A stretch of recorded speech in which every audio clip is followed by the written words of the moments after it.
My name is Tony Jardine, and with me is the legendary Stirling Moss, and we're here in Australia to watch the last Grand Prix of the season and the last ever turbocharged Grand Prix. And Stirling and I are going to review the 1988 season, and what a season it's been, Stirling. Absolutely sensational. We've seen the world's top drivers showing off the top cars at amazing speeds. We've had the McLarens doing so well with two completely different drivers, great personalities in their own right. And I think that we've seen, really, I would suppose, some of the finest Grand Prix racing that I can remember. Well, Stirling's right, a fascinating contest, and it all started in Rio at the beginning of this year. E nós vamos assistir juntos a essa temporada espetacular que começou no Brasil. Um lugar para onde todas as equipes e todos os pilotos gostam muito de vir.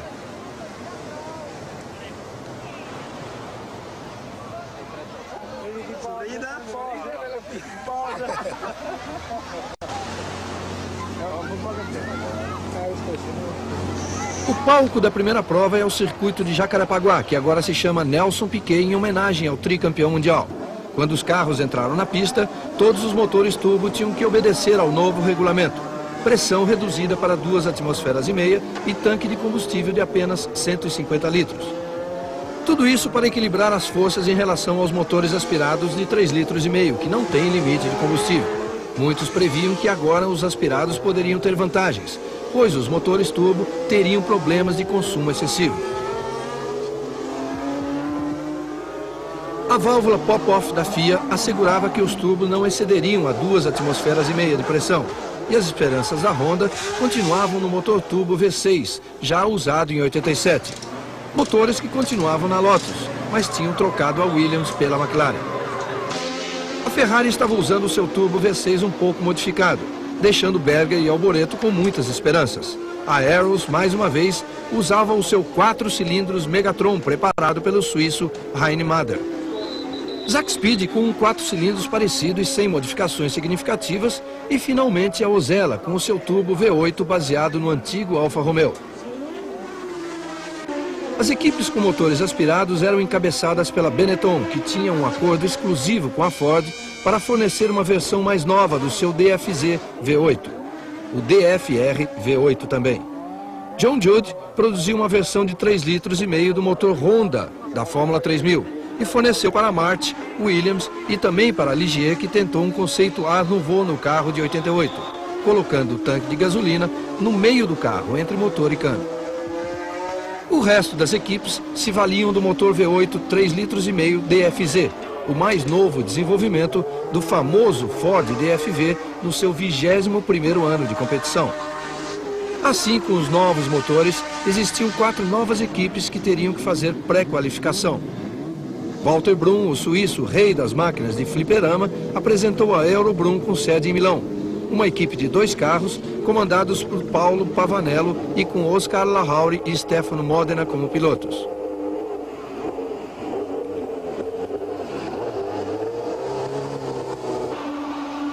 A Dallara chegou à Fórmula 1 com a equipe BMS, trazendo para o Brasil um chassi de Fórmula 3000. O carro de Fórmula 1, desenhado por Sérgio Hinland, não estava ainda pronto, e então tiveram que usar um chassi adaptado. O velho, conhecido e agitado Gunther Schmidt, da antiga equipe ATS, voltava à Fórmula 1 depois de 4 anos de ausência. A sua nova equipe, a Rial, tinha agora um carro para Andrea de Cesaris. A equipe Coloni Ford, do italiano Enzo Coloni, ressurgia depois de uma breve aparição em 87. Desta vez, o piloto era Gabriele Tarquini. E este seria um ano da Fórmula 1 sem um carro da equipe Brabham. No entanto, o pessoal da Brabham continuaria presente como parte da equipe de organização da FOCA. Dos novos pilotos de Fórmula 1 no Brasil, tínhamos Bernhard Schneider, campeão alemão de Fórmula 3. Oscar Lahauri, o argentino que já corria com a equipe Brun no Mundial de Marcas.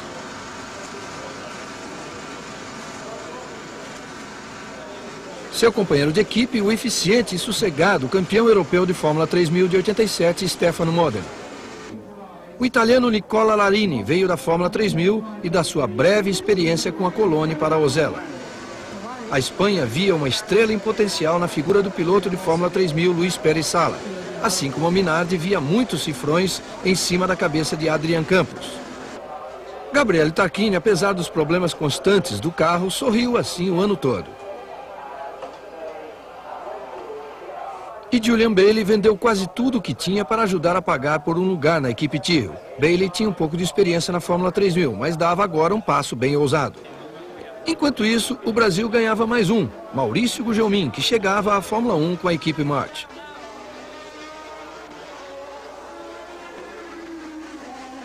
Senna fez a pole position para a McLaren logo na sua primeira corrida na equipe de Ron Dennis.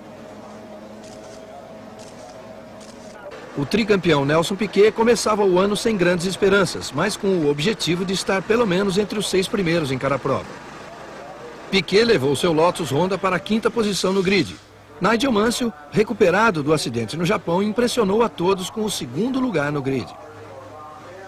Mas ao terminar a volta de apresentação, Senna já agitava os braços. O câmbio não funcionava e ele iria largar do box com o carro reserva, deixando a pole para Mansell.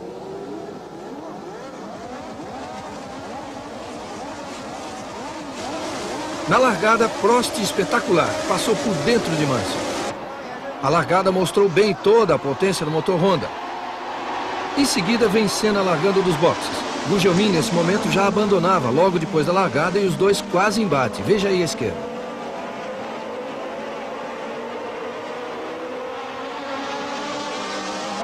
Os Benetton, soltando muita faísca, tentavam provar que a nova fórmula tinha equilibrado os aspirados e os turbos.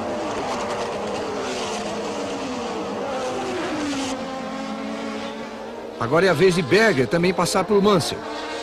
Piquet vinha logo atrás. Depois Alboreto, seguido dos 2 Benetton com motor DFR. O Martin de Capelli, também fora da corrida. Era a primeira falha do motor Judd. Mais outro motor Judd abandonando, o de Patrese. Mas os Ford Cosworth também tinham problema. E aí está Nannini mostrando que o motor ainda precisava melhorar muito. Lá vai Butsen, companheiro de Nannini, andando bem e passando a Ferrari para ficar em 5º na frente de Alboreto. Bom começo de temporada para Butsen. O tricampeão Nelson Piquet vinha em 4º com alguma folga, mas Senna já se aproximava e cada vez mais forte.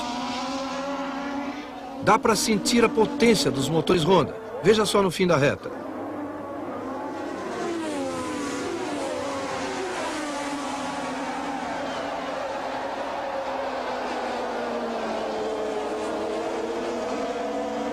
A diferença é incrível, parece que a Benetton está parada.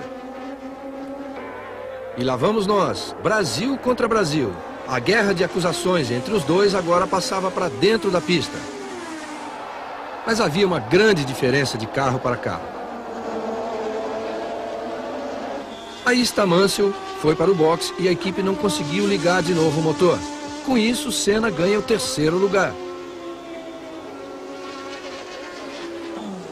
Outra parada, a de Berger, que estava em 2º. Mais uma posição para Ayrton, que já era 2º quando Berger voltou à pista. Mas a grande corrida de Ayrton, vindo lá de trás, estava para terminar com uma bandeira preta. Era a sua desclassificação. É que Senna tinha trocado de carro na largada, depois que a bandeira verde tinha sido mostrada. O caso foi discutido por meia hora, por isso demorou a decisão.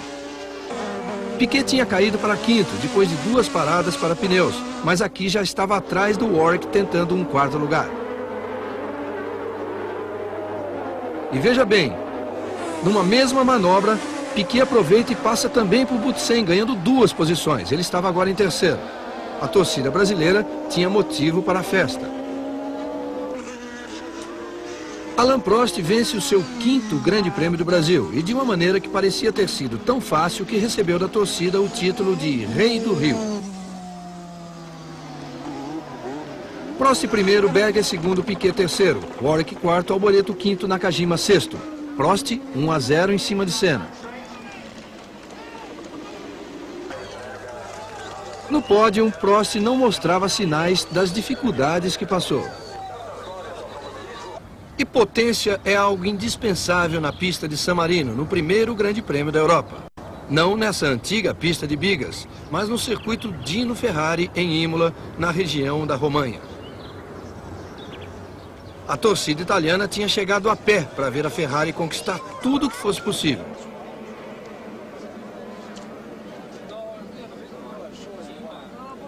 Mas Senna tinha outras ideias e dominou as provas, mantendo Prost sempre atrás. As McLaren já mostravam uma classe à parte. Nenhum outro carro chegava perto da McLaren e Prost não sabia ainda explicar essa superioridade. It's difficult to explain because it's very easy for us at the moment to be in front of everybody.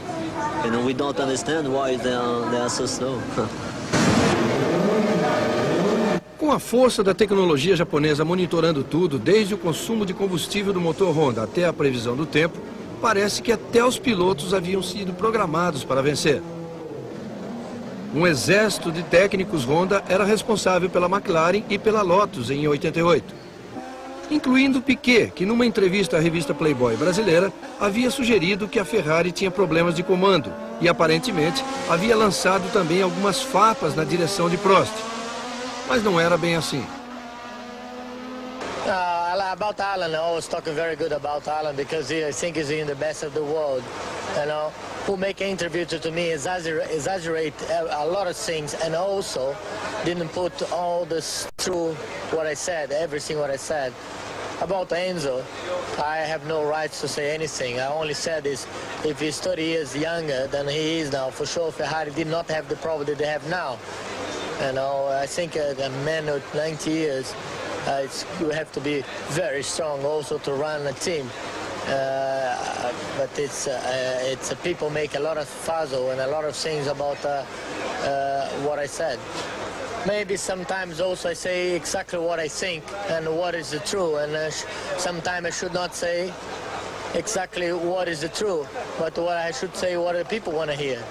Assistindo ao Grande Prêmio de San Marino estava também Keke Rosberg, o último campeão com um motor aspirado em 82.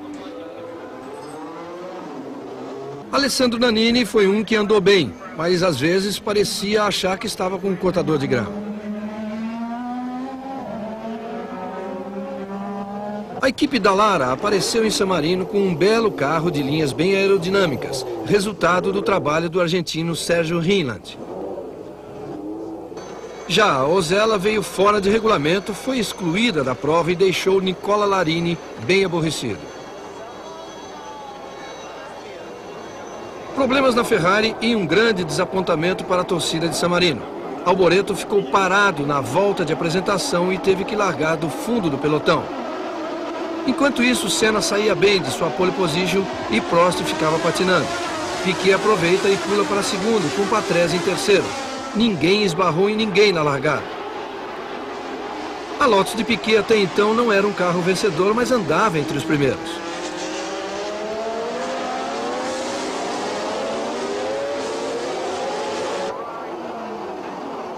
Mas Berger e Prost estavam começando a chegar nos carros da frente. Piquet andava ainda em segundo, logo à frente de Patrese. Depois Nannini.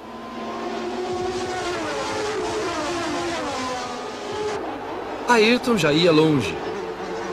Foi quando Berger mergulhou por dentro de Nannini e passou para quarto.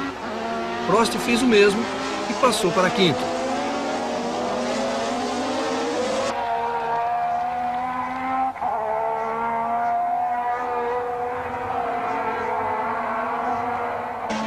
Capelli desistiu, dessa vez com o câmbio estourado.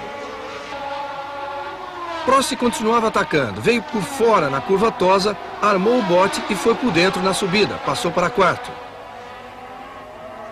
Foi uma ultrapassagem perfeita, mas Ayrton a essa altura já tinha uma vantagem ainda maior.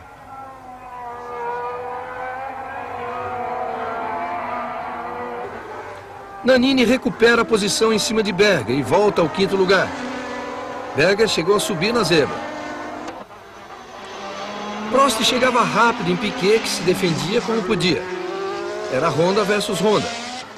Brasil versus França. Até aí, o páreo era igual, mas tinha uma diferença fundamental, que era McLaren versus Lotus. E lá se foi Prost, numa manobra tranquila, passando por dentro.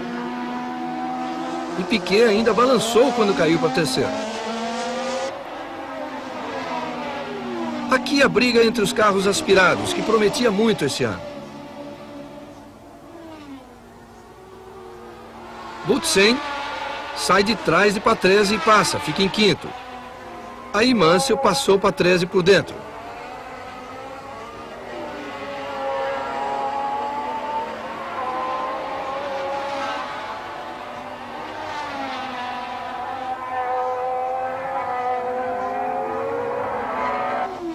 Mais à frente, Piquet continuava em terceiro lugar, quando chegou atrás de um Tyrrell, o Tyrrell de Bailey, e foi visivelmente atrapalhado. Teve que passar por fora com a Benetton de Nannini, que já vinha atrás.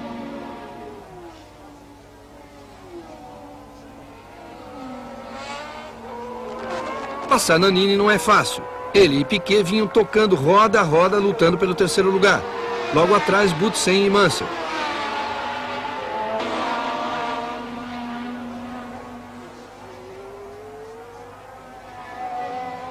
Boutsen cometeu um pequeno erro e Mansell usou a potência do seu Jode contra o Cosworth e passou para quinto.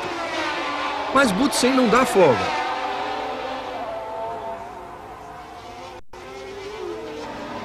Piquet mantinha o terceiro lugar e Nannini o quarto.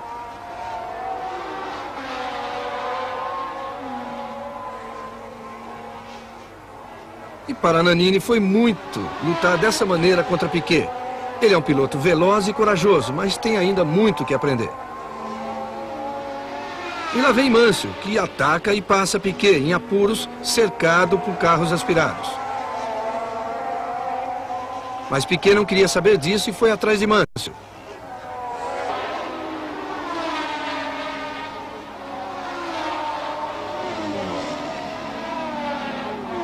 Aí Piquet prepara o bote e mergulha para recuperar o seu terceiro lugar.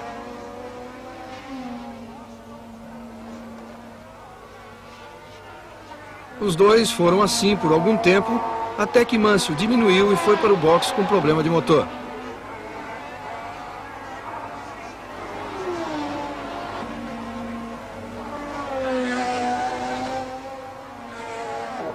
Outro com problemas era Alboreto, que parou logo em seguida.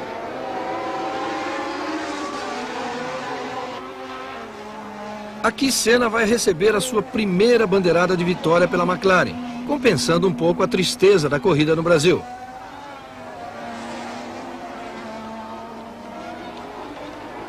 Não muito atrás chega Prost, que tinha largado mal e não conseguiu ameaçar Senna.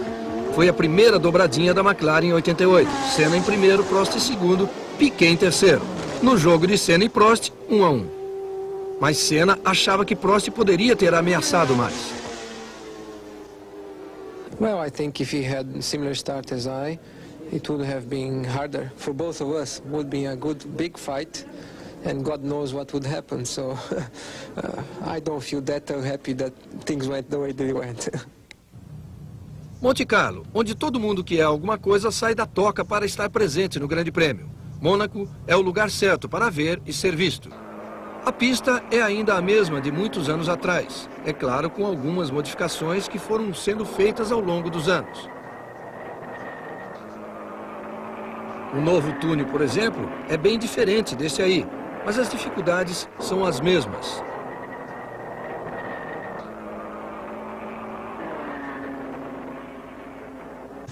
São muitas as vantagens para os pilotos que moram aqui, como, por exemplo, não pagar impostos.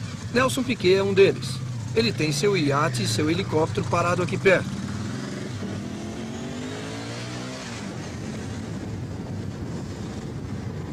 Agora Piquet está na Lotus correndo pelas ruas molhadas do Principado. Com chuva, fica tudo ainda mais difícil. É aqui que os pilotos realmente trabalham duro e justificam o salário. Guarda-reios dos dois lados, sem espaço para qualquer erro. Piquet tem outros pilotos da Fórmula 1 como seus vizinhos em Monte Carlo, por exemplo, Michele Alboreto, Thierry Boutsen, Piercarlo Ghinzani, Ed Sheever, Andrea De Cesaris e Ricardo Patrese, um dos mais antigos. Tem também Stephanie Johansson, que parece que ainda não se acostumou com as mãos das ruas da cidade. O mais novo residente de Monte Carlo é Ayrton Senna e ele também acabou de mudar para uma nova equipe, a McLaren. Será que isso vai trazer problemas? It's fine. Of course, everything is new to me, so I have to learn quite a bit technically and personally with everybody, every team member. But I'm finding well inside this environment. At some stage, you're going to have a battle with your own teammate, Alain Prost. How are you feeling about that? We will compete to each other, and I hope in the best professional manner as possible. Fora a McLaren, a Lotus era a única a usar motor Honda. Peter Warr explicava por que não conseguia ameaçar a McLaren.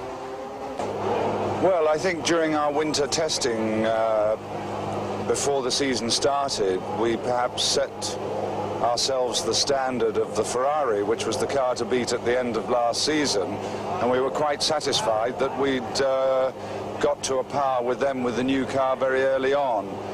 But as you know, not only us, the whole field got caught out by the speed of the McLaren. And obviously since that happened, we've been working hard to try and make our car as good. And I think we're making some real progress now, but it's taken a couple of races. You think they are catchable then? Oh yes, I mean if they're able to make a car that fast, we must be able to too.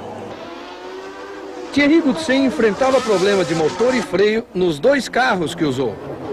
Mônaco nunca é fácil, como Ivan Capelli demonstra e Oscar Larrauri confirma.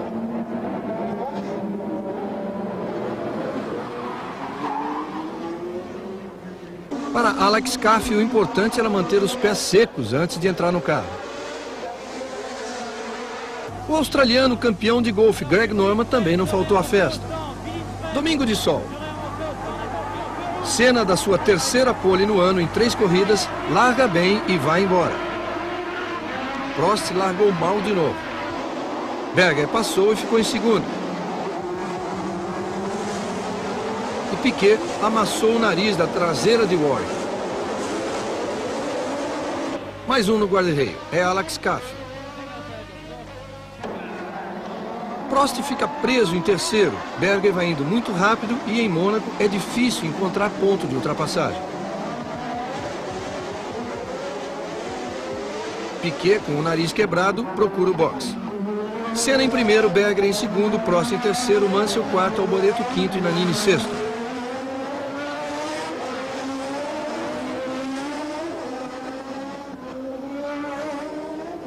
Piquet se arrastando em direção ao box. Senna tinha uma vantagem de 9 carros para Berger. Prost logo atrás em terceiro e muito trabalho pela frente. E aí está a Lotus no box. O mecânico avisa, não dá mesmo para continuar. Prost parecia emparelhar com Berger, mas ultrapassar é outra história.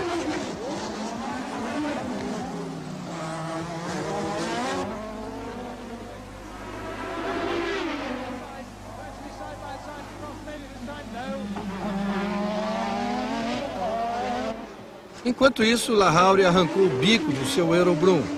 Gugelmin vinha logo atrás. Mansell era quarto, com Alboreto ameaçando e procurando passar.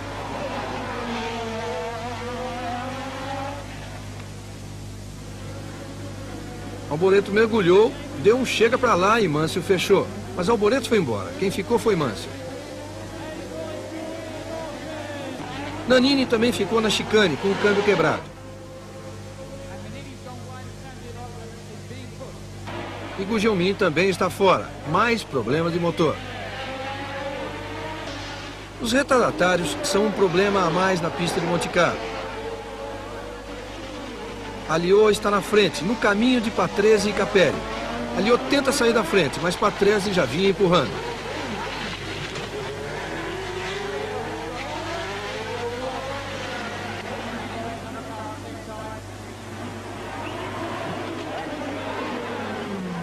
A impressão é que Alliot quis sair da frente, mas Patrese já tinha uma trajetória comprometida. Travou os freios, bateu uma vez, teve sorte de não bater de novo.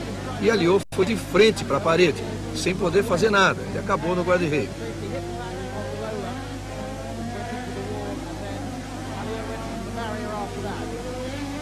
Capelli assistiu tudo isso da arquibancada e Alliot, apesar do susto, não se machucou.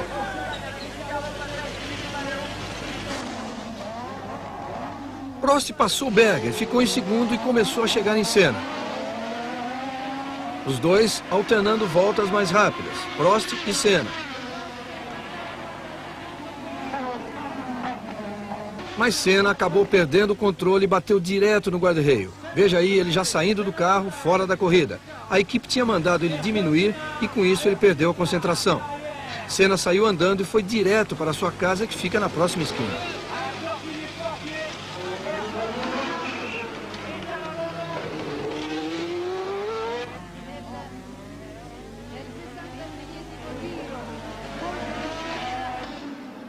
Prost então partiu sozinho e tranquilo para a sua quarta vitória em Mônaco.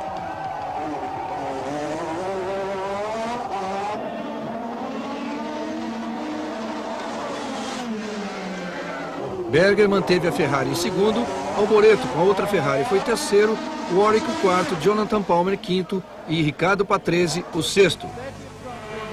Prost disparava no campeonato. Na briga interna da McLaren, Prost 2, Senna 1. Gerhard Berger foi ao pódio, mas continuava reclamando do motor de sua Ferrari. Car's just not quick enough. Agora é a vez do México.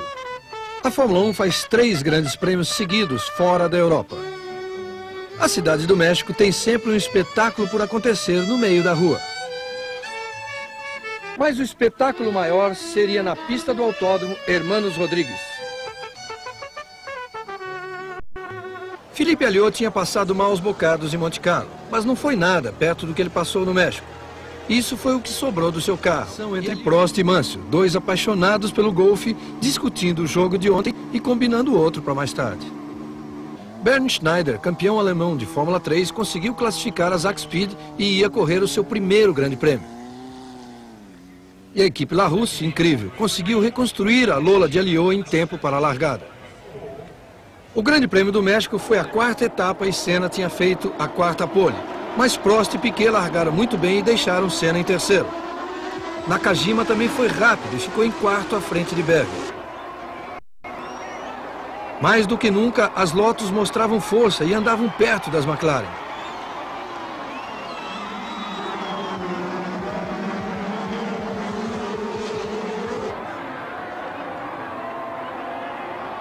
Prost em primeiro, Piquet em segundo, atacado por Senna, que vacilou na largada, e logo depois Nakajima em quarto.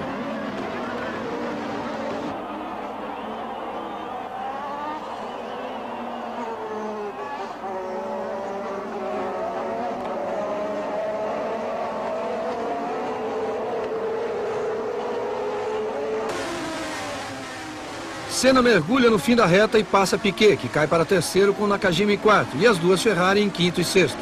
Sétimo e oitavo as duas Arrows.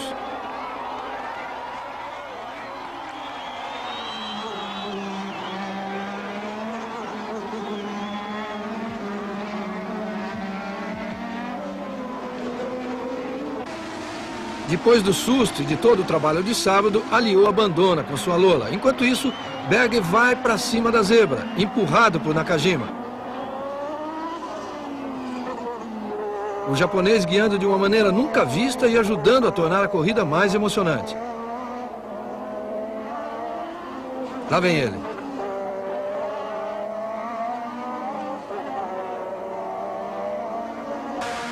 Aí já é Piquet seriamente ameaçado por Berger. Tentou por dentro. Nelson entrou primeiro na curva, resiste por algum tempo, mas é difícil.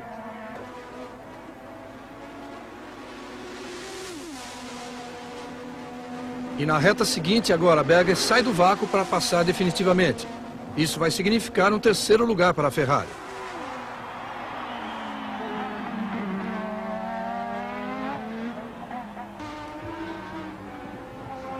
Mais atrás, Cafe, que tinha batido com Arnoux. enquanto Arnoux tentava voltar ao boxe. Ao pedaço do aerofólio do carro de Arnoux, que voltava sem aerofólio, e talvez sem perceber que está faltando alguma coisa no carro. Esse é o Arnoux que conhecemos. Schneider fazia uma bela corrida em 11º, mas também parou. Nada mal para o seu grande prêmio de estreia em um carro tão pouco competitivo. Cheever e Warwick brigaram muito pelo 7º lugar. Até agora tem sido assim em todas as corridas do ano.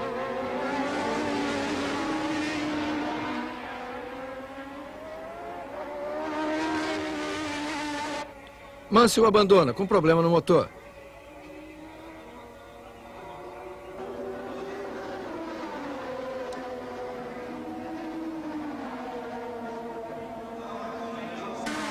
Warwick passou o Cheever e os dois continuaram se pegando.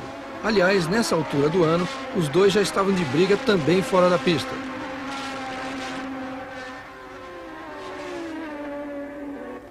Nakajima com problemas de motor.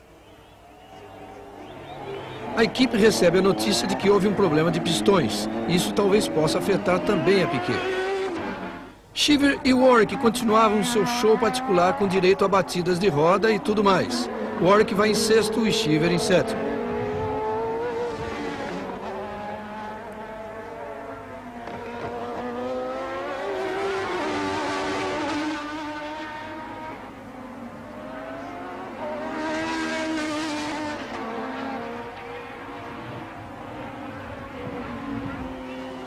Piquet abandona com o mesmo problema de Nakajima, que os engenheiros da Honda confirmariam depois.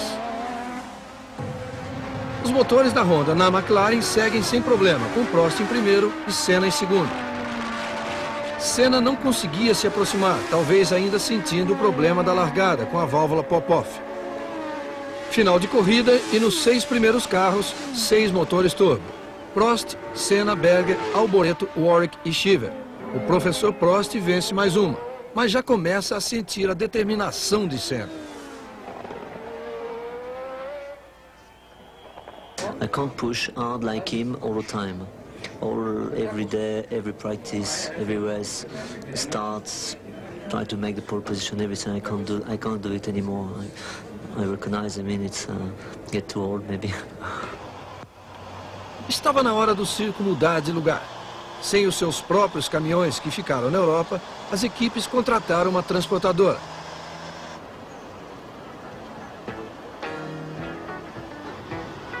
E lá vai a caravana de caminhões levando 195 toneladas de equipamento, numa viagem de quase 5.000 quilômetros, do México até o Canadá, atravessando todo o território norte-americano.